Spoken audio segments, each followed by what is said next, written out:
Sorry. I'm here to talk a little bit about our IPCA.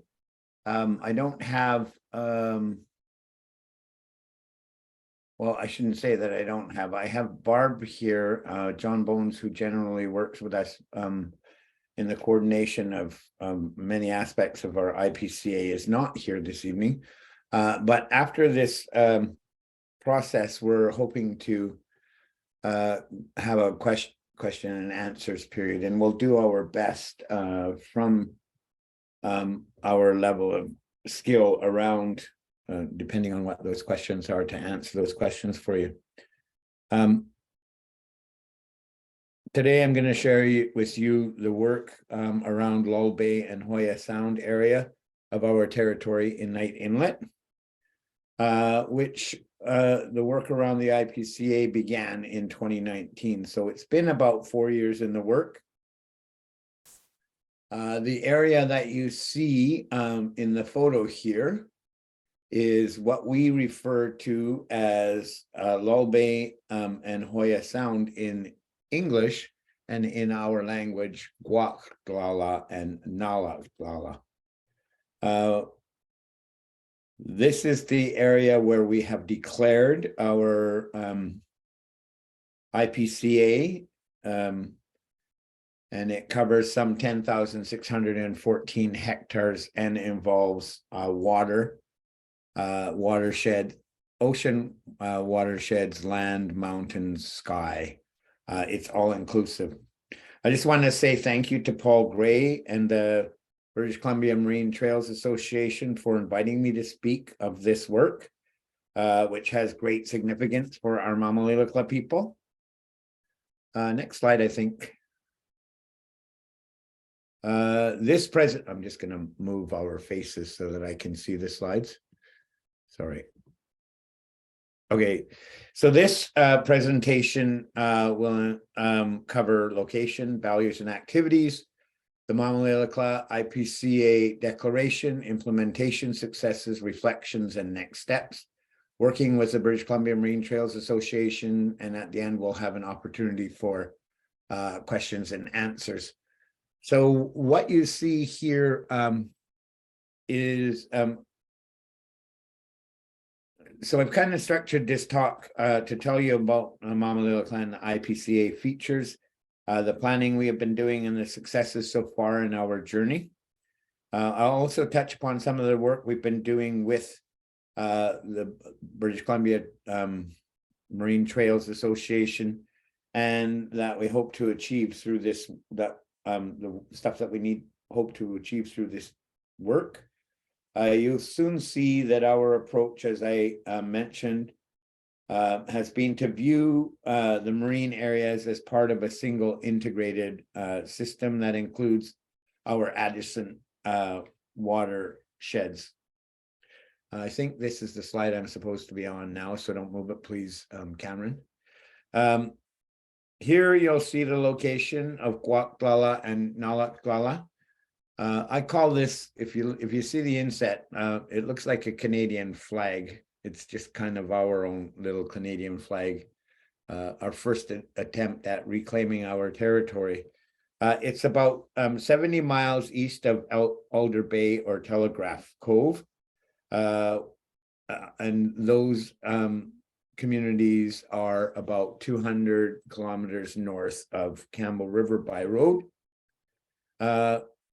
From Alder Bay or Telegraph Cove, it's about a 70 kilometer or 1.5 hour trip by boat to get up into Knight Inlet, where Gwaxdlala and Nalaxdlala are located.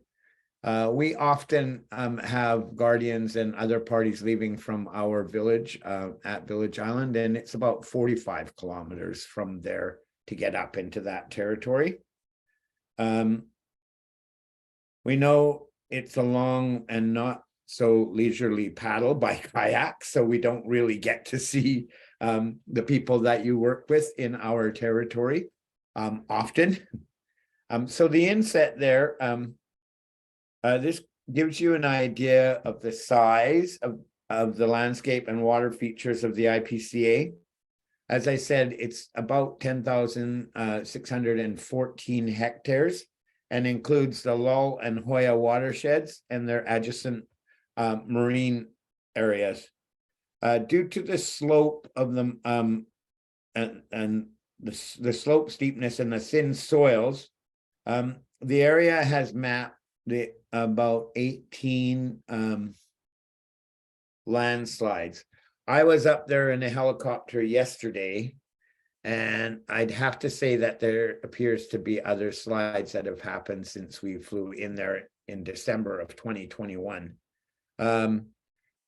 The area is part of our core territory and does not overlap with any of our neighbors' nations' territory. Our people, like most nations in BC coast, have never signed treaties and never ceded their rights and title or stewardship responsibilities. Court decisions over the past 50 years have required government to take more steps to ensure proper consultation and accommodation of our Aboriginal rights. Recent adoption of BC and Canada's of the UN Declaration on the Rights of Indigenous People have definitely raised the expectation for a larger scale role in decision making in our respective territories. Next slide, please. Oh, that's the one I was doing. I forgot to tell you next slide. Sorry. You can tell that I don't usually run these. That's fine. Thank you. You can tell that I don't usually run these PowerPoints. I am not technically advanced in any measure at all. Maybe we can just go back to that last slide just so people get a little bit of right. Let's do that. Quicker glimpse of the. Can you reverse this? Are you? Yeah, I'm trying. Okay, good. Not letting me. 1 second here. There you go. Yeah. So this is what I call our maple leaf. So you can see Oh, sorry. the what? Yeah, no, that was it. I know it's just glitching out here. 1 second. There we go. Oh, it seems we're not. None of us are really proficient at it, right? No. That's fine. You're doing a better job than I could, Cameron. So here you see within the outline, as I mentioned earlier, we have based our IPCA on our ancient law of Gwaxdlala. Gwaxdlala means I am one with the land, the sea, the sky, and the supernatural ones. So as you notice, we have included within our IPCA the water or the ocean, the watersheds, which are Lull, Hoya, and Hoya East, and the mountains and the land, all of which are interconnected under our ancient law of Gwaxdlala. So we go from one side of Night Inlet all the way across to the other side where Prominent Point is, and we go all the way up almost into I was going to say is it Tribune? Is it Barb? No, what's this Thompson, Thompson Sound. Thompson Sound. So it's pretty extensive, and it does cover all of the elements, land, sea, sky, and the supernatural elements are those stories that bind us to our responsibility and place us in our territory, responsible for all the animals on the land, all the animals in the sky, all the animals on the earth, all the supernatural animals, and all of their elements. So it's not only our responsibility to look after those animals from all of those elements, but to look after the elements themselves. Next slide, which should say ecological and cultural value. Good, great. Okay, so why did Mamalilikulla choose this area? The slide shows some of the many ecological features of the IPCA. It includes the Hoya Sill, a shallowing of the night inlet bottom that creates unique hydrodynamic currents, resulting in the growth of shallow corals and sponges. These features are not found at such shallow depths anywhere else on the coast of North America. There are other places where these sponges and corals grow, but they're not at the shallow depth that they are in Night Inlet. There are two other places where these grow. Although the glass sponges are more common, the coral only grows here in a place in Alaska and a place in California. So it was one of the leading reasons that we wanted to create this IPCA was for the protection of these very rare sea creatures. These our dive surveys on the Sill and Hoya Sound show very high biodiversity, including the presence of healthy sunflower stars, which are also now an endangered species. And so you see the next slide shows that. The Sill was recognized as a protection management zone in 2015. Marine plan prepared by the BC government called the Marine Plan Partnership. The Sill was also included as a candidate site in the ongoing Marine Protected Area Network development process. Two major estuaries, the Low and Hoya, provide important habitat for bears and birds and wildlife through their eelgrass beds and other marine plants. There are very few salmon in the Low and Hoya stream systems compared to past decades. In 2021, our guardians counted in the three watersheds only 26 individual fish. We know through the archaeological features that at one time there were several 100,000 fish in these three waterways. Grizzly and black bears roam this area. Although the decline in salmon returns has affected their health and numbers, grizzlies and black bears are important species for our nation, and in fact for, I think, all First Nations. Large portions of the forested slopes and shoreline have been designated for protection for the marbled murrelet, northern goshawk, and grizzly bear habitat, and are off limits to development.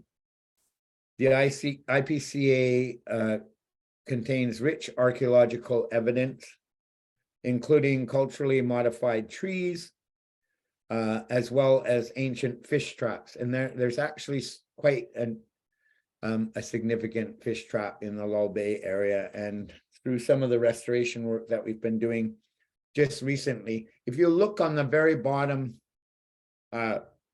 right photo there, you'll see a V in the sand. That is an ancient fish trap. It worked at the mouth of the river when the tide came in, and then when the tide receded, fish were trapped behind this rock wall. That feature itself is about, I'd say, probably around 500 yards or meters long. So you can imagine how many fish might have been caught at the low tide mark behind that. With some of the restoration work that we've just recently embarked on through our Broughton Aquaculture Transition Initiative, or BADI program, we encountered very large areas of midden, and currently our restoration work is not continuing, and it's specifically because we found that this area that was originally where small areas of midden were discovered over the years, we now know that the midden is quite extensive and runs on that last photograph where you see the green grass. it runs the full length of that and is probably a kilometer or more than a kilometer long. It's now undergoing a permitting process. We have to be very careful about how and what we do in our protected area. And so we have realized that if we want other people to follow rules around the work we do, that we have to follow those rules ourselves. So this means that we have to get permits the same way that everybody else has to do in order to be mindful of our archaeological features. We don't expect anybody to do anything within our protected area that we're not willing to do ourselves. And so we're leading by example. Unfortunately, that means that the eelgrass transplanting that we were doing, restoration of the salt marsh, the removal of the organic debris in that area has come to a standstill until we do a $70,000 assessment of this area and its archaeological features. Next slide, please, I hope. Yep, good. Okay, so industrial and commercial activity. This area has been logged since the early 1900s. In fact, I just found some information around this area for a logging license that was issued in, I think, 1907 to a Vancouver timber and trading company. And it was logged even earlier than we suspected. And there's an extensive road network built to harvest the hemlock and cedar forest. The need for restoration of the forest and landscape becomes obvious to any of our visitors. The area is now managed under the Great Bear Rainforest Order, which has resulted in reductions in harvesting and identification of 88% of the IPCA being reserved from harvesting for wildlife habitat protection and buffering of streams and shores. Logging has played a large role in the decline of salmon populations in the IPCA. The marine area has been open to most commercial, recreational, and Aboriginal fisheries, despite the area being flagged by DFO scientists as an important biological and ecological area. It accounts for less than 1% of commercial catch in the North Island, but the damage to corals and sponges, as well as potential underwater archaeological features, led us to campaign for the acceleration of an MPA process for this site. So the DFO would close the area to fisheries. Mainly the fisheries that we were concerned with were those that were likely to drag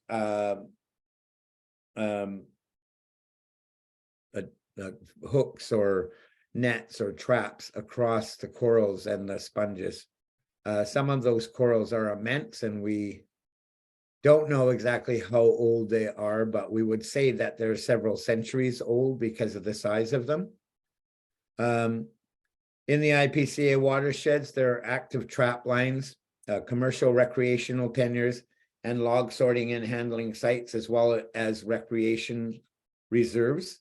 We're in the process of acquiring the log handling sites from industry and are looking at possible tenures in the remaining area for better control over activities. There are occasional visits by commercial viewing companies, but we have rarely seen public recreationalists in this area. Next slide, please. Oh, I can't see this one, so I'm going to have to go up again.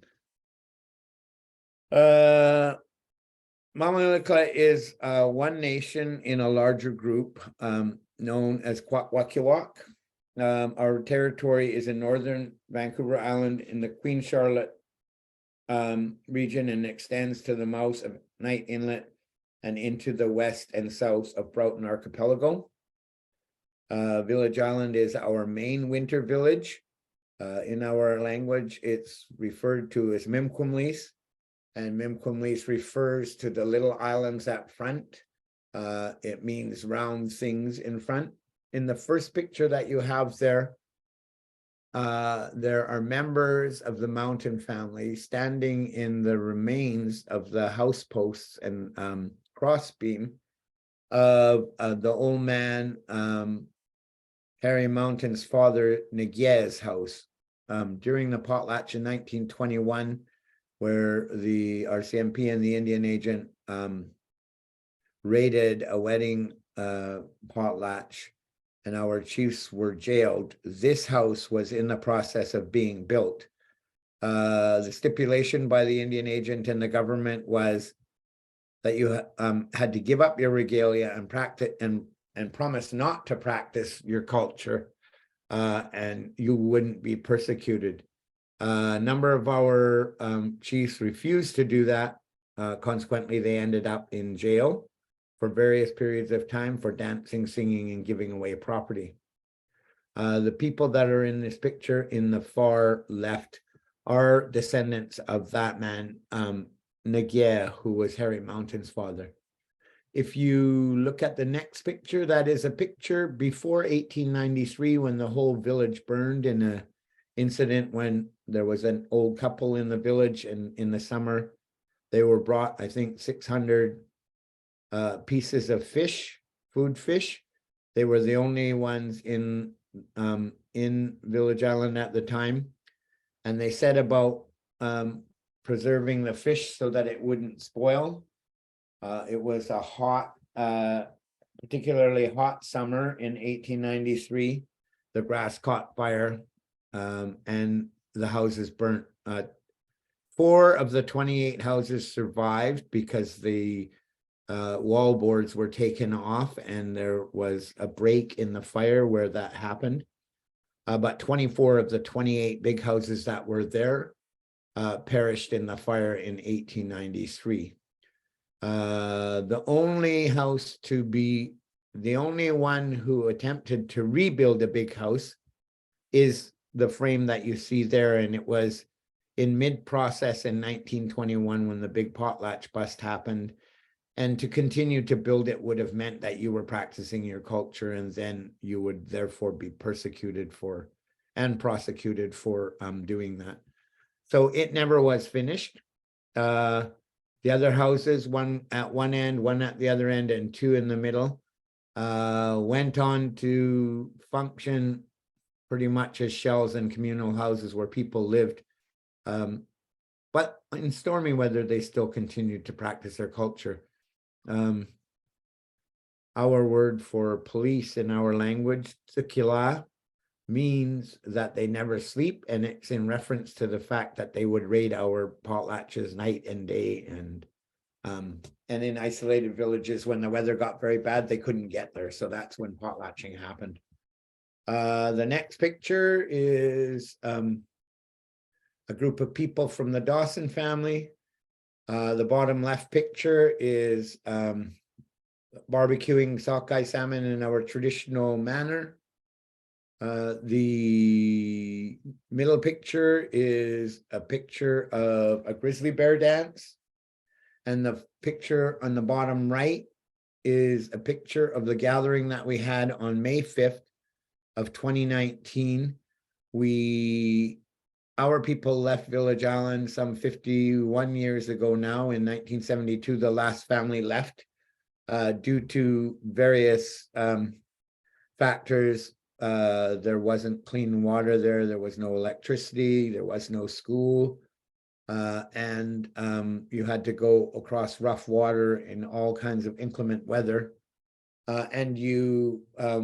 And there were a lot of drownings, and a lot of children were taken away to residential school, and parents moved to be close to their children in those residential schools in Alert Bay. Next slide. So this picture is our IPCA declaration in Victoria on November 29th of 2021. We publicly declared the IPCA in Victoria at the Royal British Columbia Museum. How did we get to that point? our former elected chief, Richard Sumner, had given staff the go-ahead to investigate the idea of an IPCA and to use our involvement in the Marine Protected Area Network process to determine where it should be and what we wanted to achieve. We got guidance from the 2018 report from the Indigenous Circle of Experts, or ICE, outlining how an IPCA could be used to contribute to Canada's international commitments to conservation, while helping to implement the UN Declaration, advance reconciliation, create cultural connections of a nation to its territories, and foster sustainable economic activity, as well as restoration and recovery of ecosystems to help with adaptation to climate change. We began developing a formal declaration, and we developed our own comprehensive management plans for the marine and watershed areas of our IPCA, with strategies and recommended uses based on the nation's long-term vision and objectives. Once we received Band Council approval, we undertook extensive consultation with our community members in the 6 communities that our membership finds its homes. And we met in Victoria, Vancouver, Nanaimo, Campbell River, Port Hardy, and Alert Bay. We met with hereditary chiefs and elders and also chiefs of neighboring nations to ensure their support. We also presented the concept to the 2 main forestry interests in the IPCA to add to the conversations. We were already involved with stakeholders through the MPA network process. We intentionally notified BC and Canada of our plan to give them advance warning, though through they were somewhat uncertain about how to respond without any policies to establish in dealing with IPCAs. As I mentioned earlier, this is a new animal and a new mechanism. For us, IPCAs gave us an opportunity to tailor it to the needs and to the worldview from a First Nations perspective. And so we couldn't do that with any other mechanism. We couldn't tailor it to fit our process. And I think that you'll see more and more of these kind of protection and conservation mechanisms being used that may or may not be called IPCAs, but virtually are probably going to be much more used by First Nations in order to achieve what they specifically need in their communities, on their land and in their waters. And in we have a short video, and I don't know whether you have it, Cameron. I do not have the short video. Okay. I don't know if Barb has it, but I think that's fine.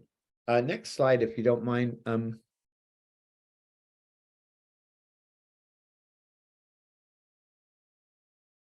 The declaration. Okay, so these are the things that we were trying to achieve: to restore and maintain cultural connection, to apply our language, stories, songs, dances, and place names, to protect and manage cultural and archaeological resources, to protect, conserve, and restore marine habitats and culturally important marine species, to conserve and restore watersheds, keystone cultural species and habitats, to advance reconciliation and United Nations Declaration on the Rights of Indigenous People implementation, to assist Canada and BC in achieving protection and conservation targets, to honor current commitments and agreements, and to begin good faith negotiations for collaborative governance and interim protection, and to manage according to our ancient law of Gwaxdlala. Highlights of the declaration are on this slide. It was made in accordance with our concepts, laws, and inherent stewardship responsibilities, including responsibility for stewardship under our law of Gwaxdlala.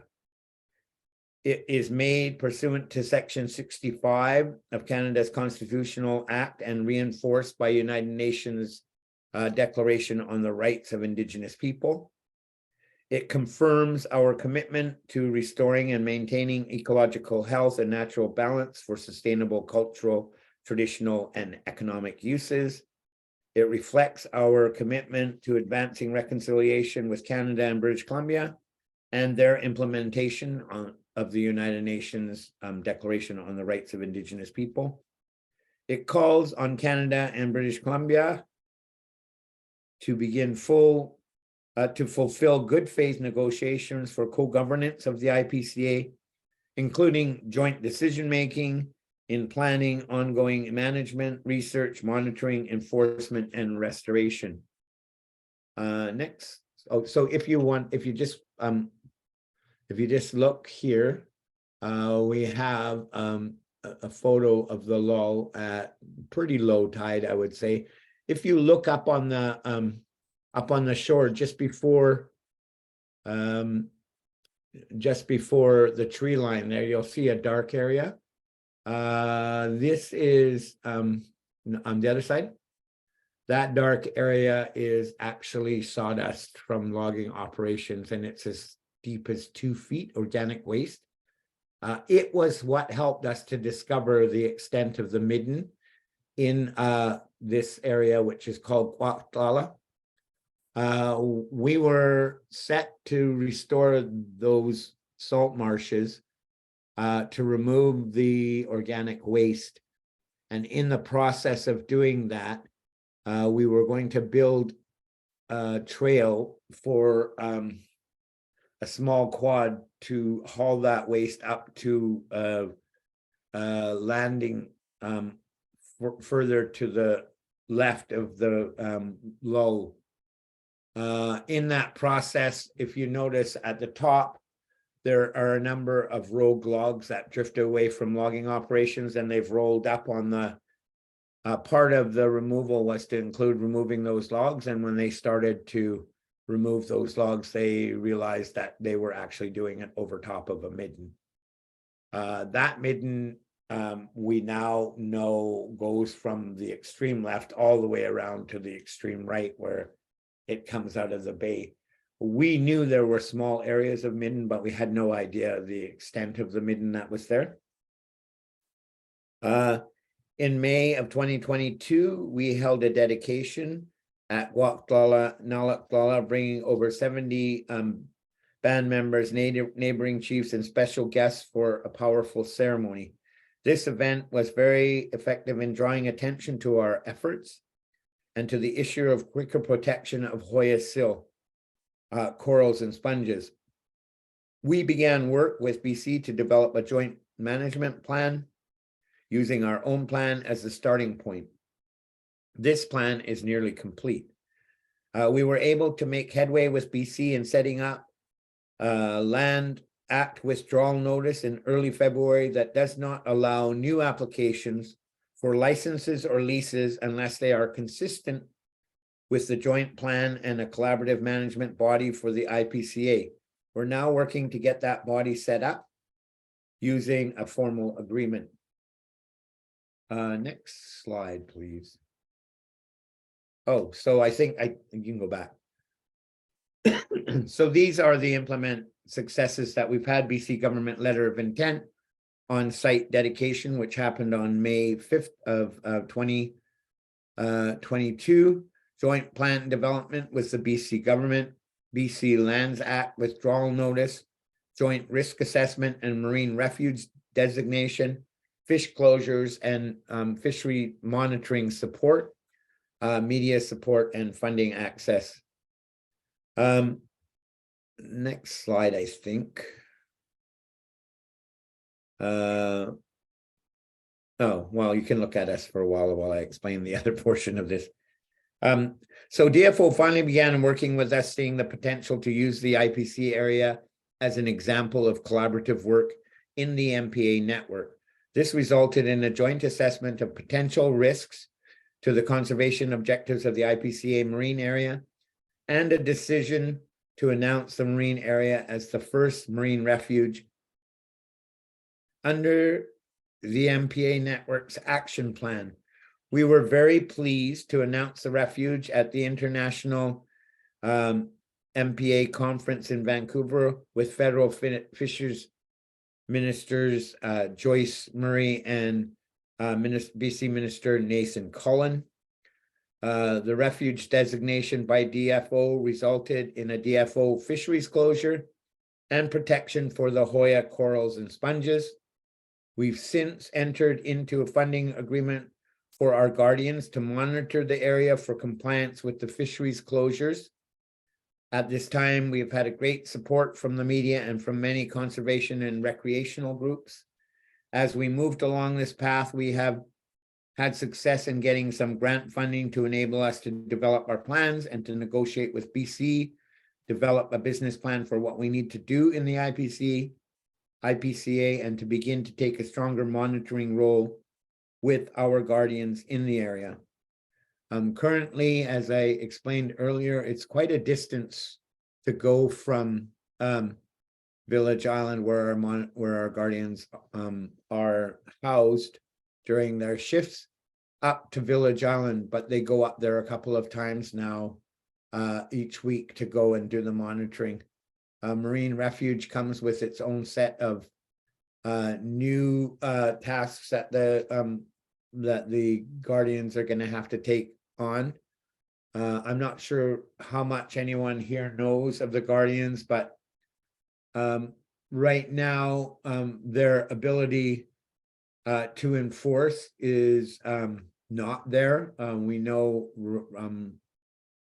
that with regard to guardians and stewardship, the guardians that we have in all of our First Nations are very hard to employ year-round. Funding didn't come with the idea of stewardship, and so they're not well resourced. And the other problem, as I mentioned, is that they don't have the authority to enforce. We're going to be looking at how we can give them that authority. Other First Nations have used some pretty out-of-the-box ideas in order to create that opportunity, and we may just follow suit. If we look at this slide here, it was taken, excuse me, at the Impact 5 conference in Vancouver. As you see, Minister Nathan Cullen is on one side and Minister Joyce Murray on the other side. We obviously gambled that our decision to declare the IPCA would bring us results and begin the process of substantive change to stewardship and governance in our territory. So far, so good, but we have had to be intentional, proactive, and sometimes even aggressive in calling out publicly what needs to be done. We still face a lot of work in finalizing collaborative governance and management agreements with BC and Canada.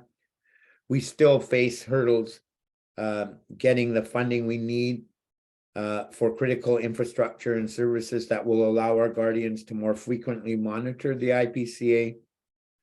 Despite the funding support, we are a very small team led by a contracted IPCA coordinator, contracted resource stewardship manager, myself as chief, and one council member to guide that work. And while we're doing all this work to set ourselves up for success, we still need to get going on restoration projects. Next slide, please. Working with the British Columbia Marine Trails Association, we think that we have a good working relationship with BCMTA. I hope you guys feel the same way. There's a shared interest for safety and protection and education. And I think that we can, as we continue to foster the relationships that we're building, that we can have a great deal more success in educating people around various aspects of our territory, and sometimes the sacredness, and sometimes,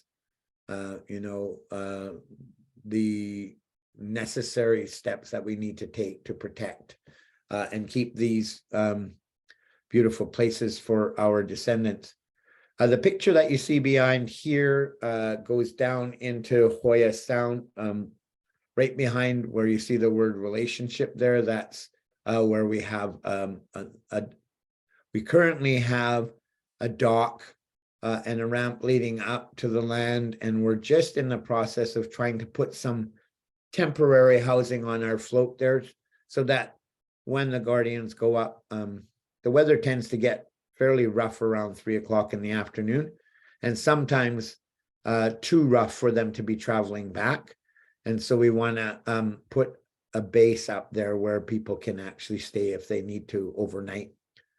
Part of advancing reconciliation and mutual respect comes from building the relationships we have with partners such as BC Marine Trails Association. And we know that eventually opportunities will present themselves in the work that we're doing. Although this talk was focused on IPCA, I want to speak about our relationship with the British Columbia Marine Trails Association. We know that its mandate is to educate and influence paddlers and recreationalists about safe travel and exploration of the coast waterways and campsites. Our territory is one of the more frequently visited areas on the coast, and we naturally do have management concerns which focus on damage and desecration of our archaeological and cultural sites, as well as environmental change and damage. Our view, though, is that we will have a much better chance of protecting our interests by working with groups like the British Columbia Marine Trails Association. We know that most paddlers share similar interests in maintaining the quality of their visitor experience and the respect for our culture.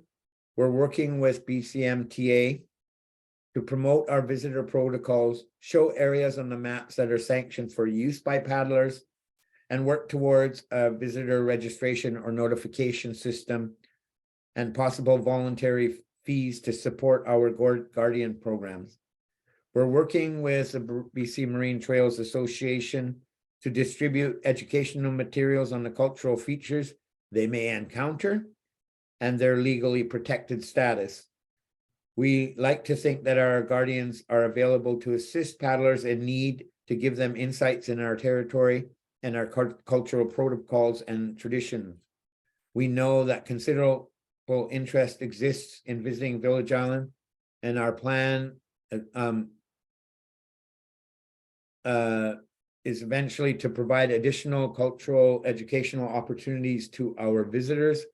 One day too, we hope to be able to promote and provide opportunities to host paddlers in our IPCA, which is rich in cultural history. We think that the way to achieve true reconciliation is through the building of positive personal relationships. We look forward to those opportunities as you visit our territory. That is the conclusion of the presentation. I am happy to answer questions. I'll put away my speaking notes. I speak far better if I'm not reading. So if anybody has any questions, and I'll let you kind of handle who's there, because I can't tell. Sounds great. I'm happy to do that, John. And yeah, just for everybody, if you have any questions that came up, if you don't mind using the raise hand function through Zoom, that's probably the easiest way to do it with this many people. So if you go to your reactions tab, there's a raise hand function. So if somebody raises their hand through that, I can let them speak. Pat Truman.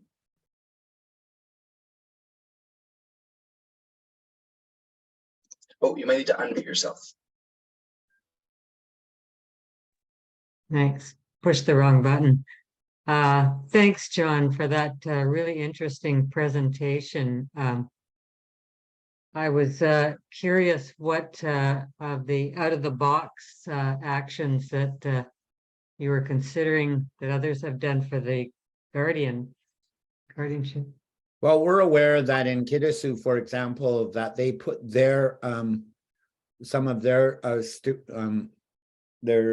guardians through a park rangers course, and that park rangers course gave them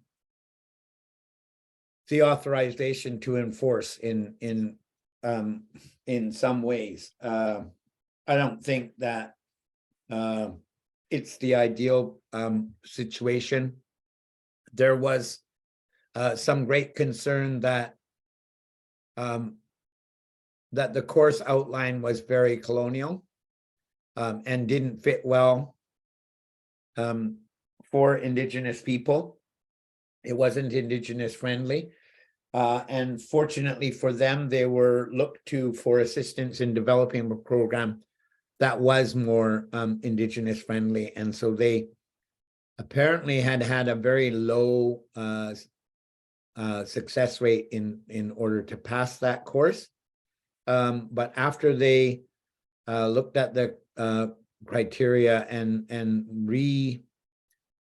jigged it, they successfully had people go through that program, and they've used that mechanism.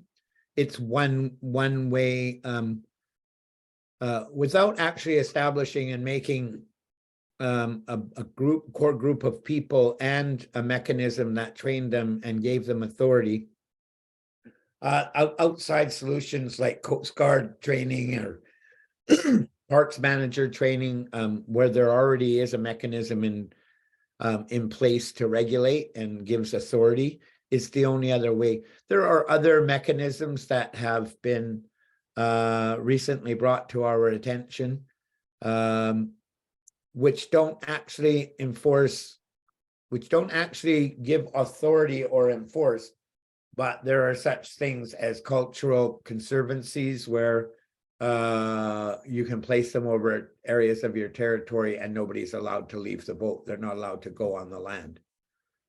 So there are a number of different things, and we just have to figure out which ones work for us and perhaps develop some new ones that are may prove to be vanguards in the work that we're doing. Thanks. Thanks, John. We've got one more question from Zara.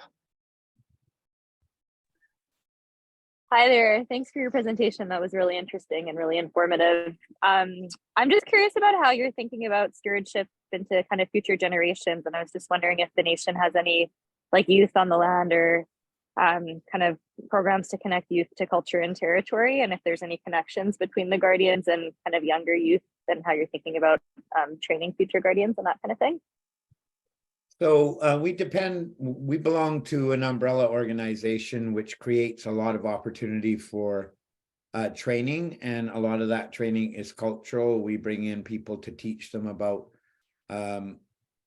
traditional plants and medicines, etc.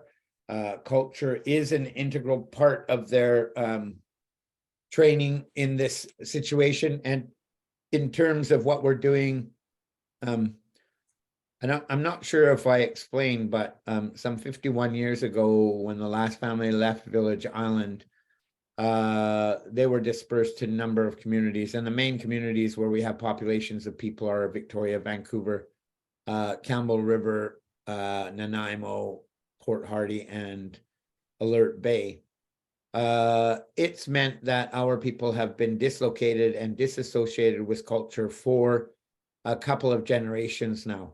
And we work hard, and actually this is another really key element to establishing the IPCA. And I'll give you a little bit of a historic overview about what happened. In the early 1900s, in the late 1800s and the early 1900s, commissioners went about to allot reserves. At first it was O'Reilly and Sproat, and then they were followed up by McKenna and McBride. In 1914, McKenna and McBride and a fellow who I can't remember his name went to Alert Bay to meet with the Kwakwaka'wakw chiefs. Indian agent at the time was William Holiday. He was supposed to disperse these maps and information to our chiefs to tell them beforehand what it was that they were going to do. He didn't give them the maps until the day before, or maybe 2 days before. And then he told them that there were men coming to talk about allotting reserves. These chiefs were a bit flustered in the sense that they had no forewarning. They didn't know anything about reserves or allotment of reserves. They knew what their territory was. And so they set about trying to tell the commissioners what they wanted. In many instances in those conversations with the chiefs, and unfortunately in our territory, William Holiday was quite a strong influence on whether reserves were allotted or not. At the time in 1914, there was a request made for both Gwaxdlala and Nalaxdlala. There was a house, still a big house in Gwaxdlala when that happened. And they were refused because there were logging operation licenses there. The interference that happened through William Holiday and the fact that they took something despite the fact that we claimed it as a reserve meant that for 107 years we had to fight to get this land back. In 2021, we were finally successful in regaining Nalaxdlala, which is oh, wait a minute, I might be wrong. It might be Gwaxdlala. We were successful in obtaining one through specific claims, and we're in the final process of reclaiming the other one. We immediately moved to place this IPCA over them in order to protect them. When we went back on May 5th of 2022, we purposely brought our people back there because as much as it is a mechanism for protection and conservation, it's also a reclamation for our people. For 107 years, people didn't even know that Gwaxdlala and Nalaxdlala originally were our territories. Nalaxdlala itself at Hoya is the origin story of one of our clans, the Wallace Quagues.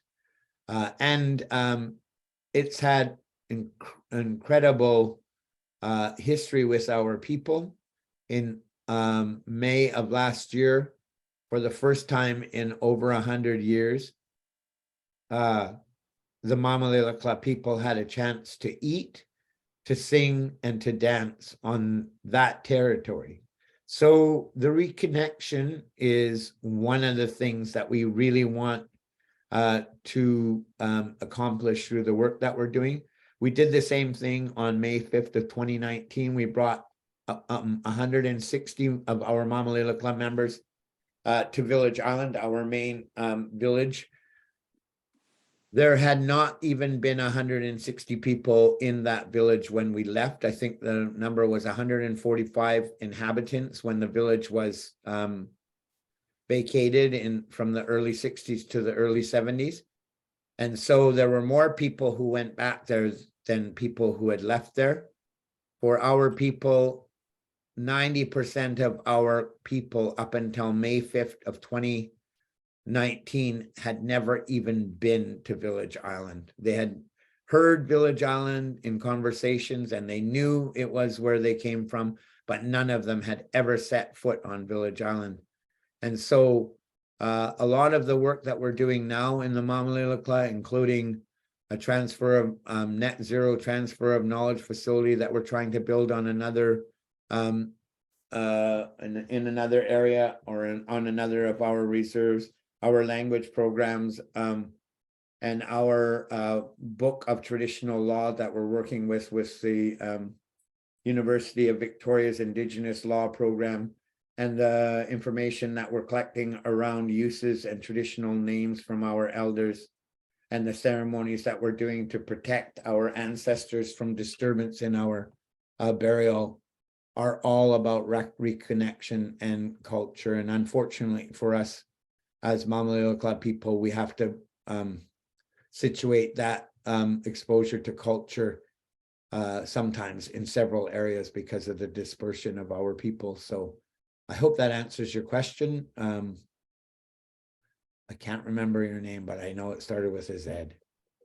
Yeah, thanks. It was Zara. No, that's really informative. Thanks. Yeah, I guess you're in a interesting situation with your members spread out all over kind of the island and the lower mainland. Hey, so yeah, sounds Yeah. like some really Challenging. really challenging, but sounds like you're doing some really important work to help people reconnect. So thanks We're for sharing trying. about that. Thank you. Thanks. Fantastic. John, have you got time for a few more questions? Yeah, I'm good. Okay, I think next we've got Richard. Hi there. Thank you so much, Chief Powell, for your time to present this information to us. I come to this as a longtime recreational paddler, and I feel really fortunate to have had the opportunity to visit your traditional area a number of times, and it's really exciting to hear about your the work that you and your people are doing to reclaim and reconnect with the land. So that's fantastic. That's just so inspiring to hear that, and I'm really pleased and happy for you. And I hope that your efforts can continue to move ahead really well. I just want to offer up kind of a spontaneous comment about the BCMT. As a recreational paddler, I really count on the BCMT as a centralized source of information for me when I'm planning trips.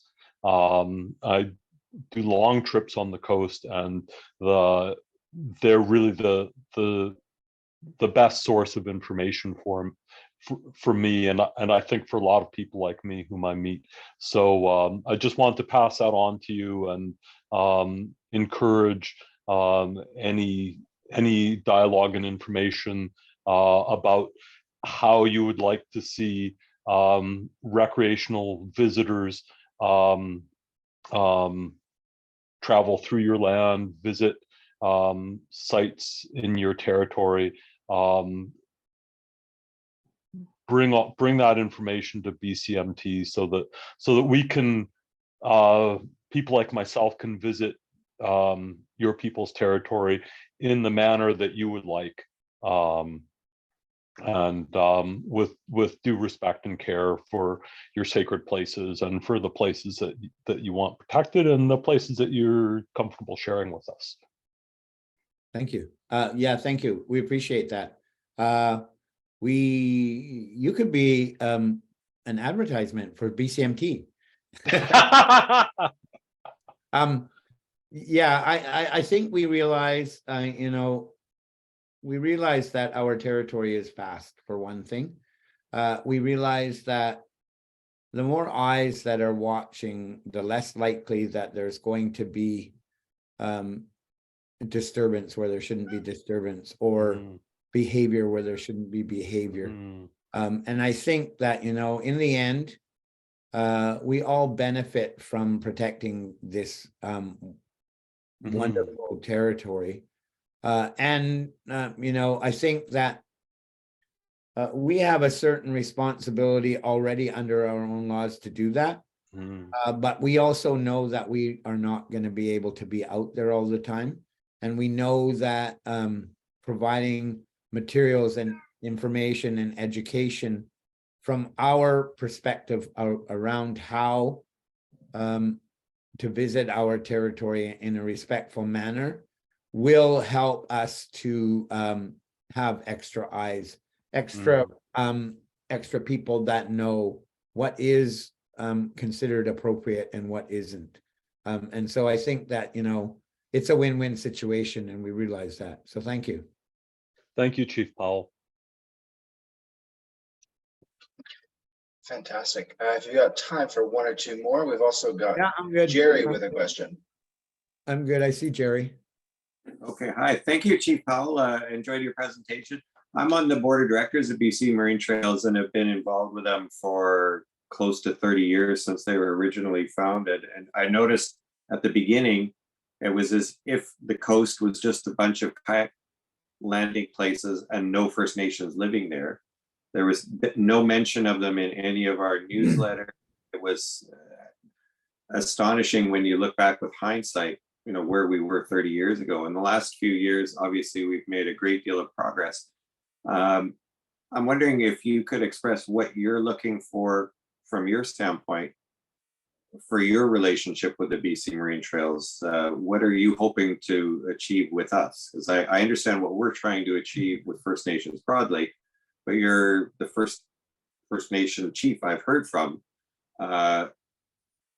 able to express what you're looking for from your side of the table. What do you want from us? Where would you like the relationship to go? Well, I think like there's great potential in this kind of a relationship for, as I said, for us to communicate from our point of view what's appropriate and what's not appropriate. I think that that BC Marine Trails has a larger audience to be able to deliver those messages. There are, of course, areas that we're not interested at all in people visiting because they have significant sacredness, etc.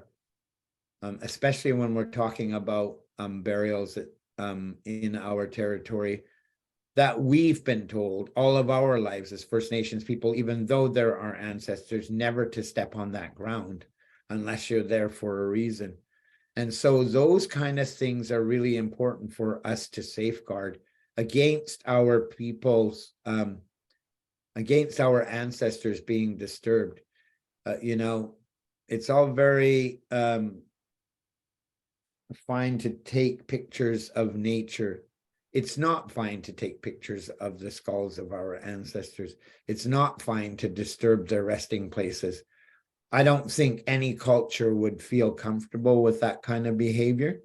And so there are some of those things that we just want to ensure that if people are in places that they shouldn't be, that, you know, that there's at least a chance that people who have read the information from BC Marine Trails will have the common sense to say, that's not sanctioned area where you should be. You know, maybe you should think about getting the information about the territories you're traveling in. You're here for a weekend, and the people here have lived here for time immemorial.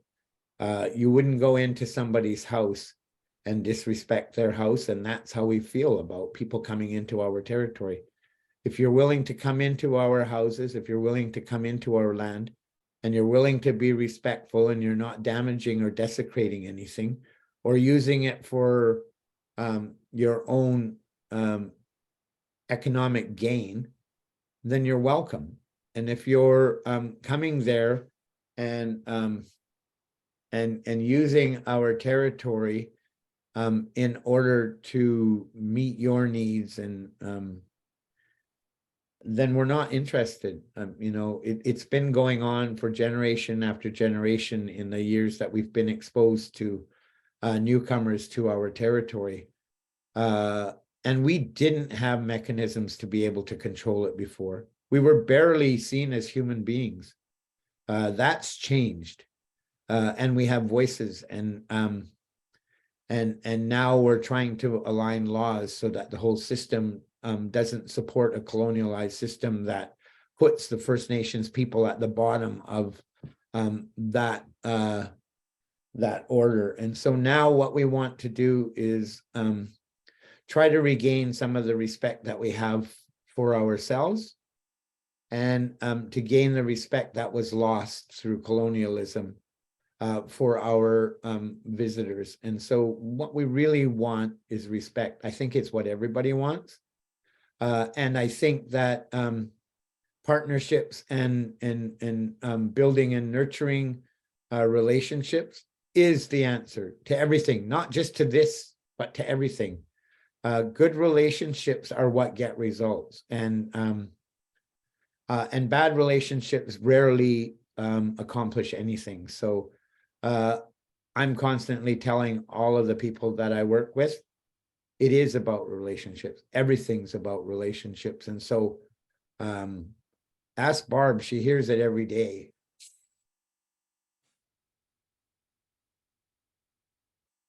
So I'm hearing from you, to paraphrase, respect, observing protocols in terms of visiting sites that you welcome visitors and avoiding sites where you don't want visitors. That seemed to be in a nutshell the big things. Does that capture your thoughts?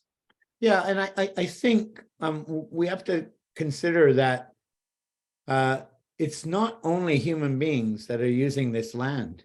It's not only a respect for us Right. as Mamalilikulla people. We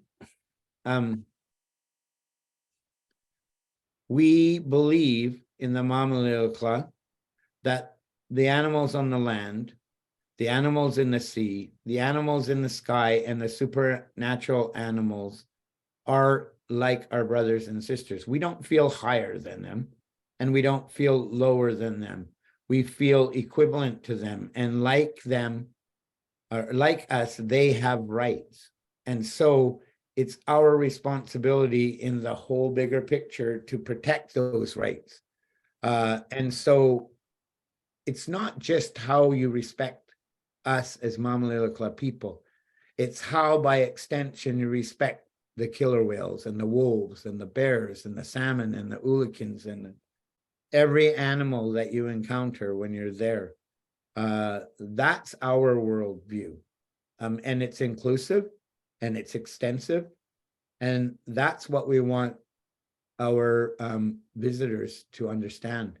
It's not just respecting the Mamalilikulla, it's respecting the grizzly bears and the wolves and every other creature that makes its home in our territory, because they are our brothers and sisters. So. Excellent. Well, from my standpoint, I think we're hearing those messages, and that's directionally absolutely where we're trying to go. So thank you very much for your presentation. You're welcome. Thank you. It's quiet. Yeah, it's quiet. It's quiet. Yeah, I just want to make sure that anybody else have any last questions for Chief Powell before we conclude. All right, I'm not seeing any big crowd. I'm not seeing any things coming up right now, but I'm gonna first off say thank you so much, Chief Powell, for coming and joining us. But I'd also like to hand it over to Norman Marcy, our chair of the First Nations Engagement Committee, just to conclude the session. Thank you. He's muted. Norman, you're muted. He's normally a very quiet guy. I'm especially quiet when I'm muted. Thank you, Chief Powell, for excellent presentation. I want to also recognize Barb Drennan, who's on your team and has been with us through the whole call this evening. And to all of the people that have been so enthusiastic about joining us on this Zoom call. Thank you all for joining us. I agree with Chief Powell's approach that it really often is just about the relationships and how you build those and maintain those. And we hope to continue both as BC Marine Trails and as a paddling community to build our relationship with you and other First Nations along the coast.